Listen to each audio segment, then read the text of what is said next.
Hello, this is Rahul. Welcome to my channel Language Solutions Marathi. I welcome you to the series of vocabulary development, and we are dealing with fruits vocabulary today. So, without wasting much time, let's start with the video.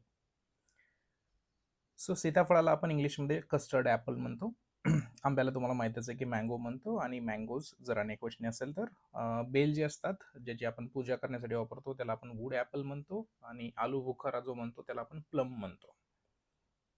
आता ग्रेप्सला तुम्हाला माहितच आहे की द्राक्ष म्हणतो समजा, आणि आवळा जो असतो त्याला इंडियन गूजबेरी म्हणतो. काय म्हणतो? Indian gooseberry. ड्रॅगन फ्रूटला ड्रॅगन फ्रूटच म्हणतो इंग्लिशमध्ये सुद्धा आणि मराठीमध्ये सुद्धा, आणि बीटरूटला आपण बीट म्हणतो. चिंच जे असतात समजा, चिंच त्याला आपण टॅमरिन म्हणतो, आणि डाळिंब जे असतं त्याला पोमेग्रॅनेट. चिकू जो असतो त्याला सॅपोडिला, आणि बोर जे असतात, आपण बोर जे खात असतो त्याला इंडियन जुजुबे असं म्हणतात.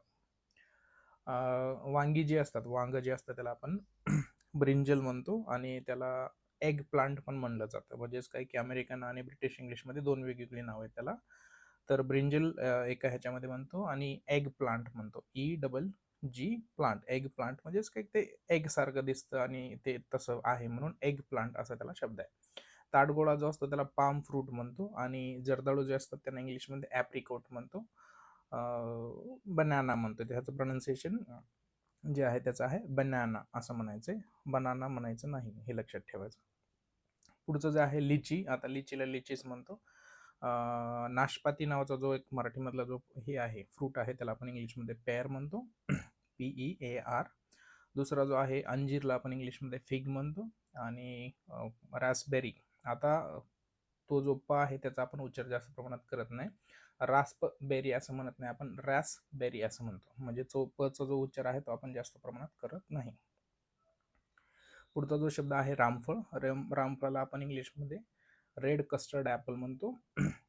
आता तुम्ही सुरुवातीलाच बघितलं बघा की हे जो असतो समजा सीताफळ जो असतो त्याला आपण कस्टर्ड ॲपल म्हणलं, आणि जर रामफळ जर असेल तर आपण त्याला रेड कस्टर्ड ॲपल म्हणतो.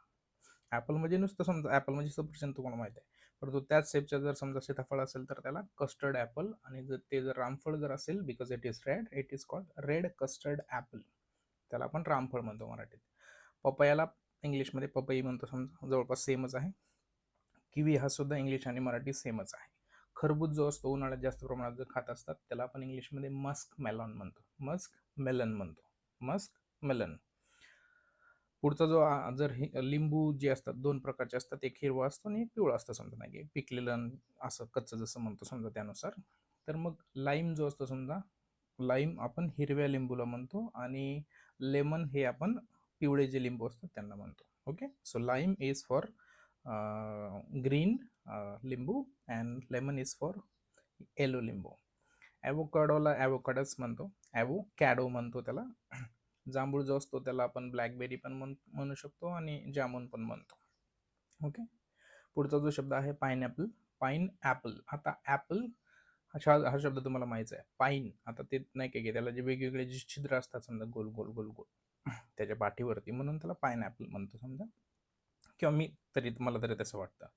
पीच म्हणजे आडू तुम्हाला माहित आहे. ऑरेंजला आपण संत्रा म्हणतो. आता orange is a fruit also, and it is a kind of colour also.